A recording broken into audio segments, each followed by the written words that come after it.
প্রিয় সবচেয়ে পছন্দের পাপ হলো এটা, যে পাপটা করতে আমাদের যুব সমাজ সবচেয়ে বেশি মজা পায়, স্বাদ পায়, এনজয় করে। রসিয়ে রসিয়ে যে পাপটা করে আমাদের যুবক বন্ধুরা, সেটা হলো কাউকে অসম্মান করা, অপমান করা। দেখবেন দুই চারজন বন্ধু মিলে আরেকজনকে নিয়ে টিজ করছে, আরেকজনকে নিয়ে উত্ত্যক্ত করছে, আরেকজনকে নিয়ে বাজে কথাবার্তা বলছে।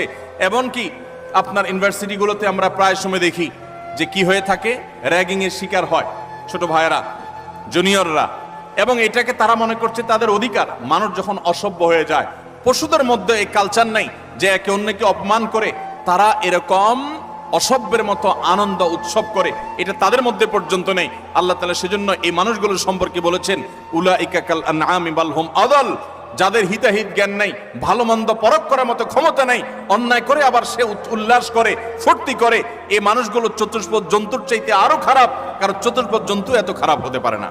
অতএব আমাদের যুবক বন্ধুরা কোনোদিন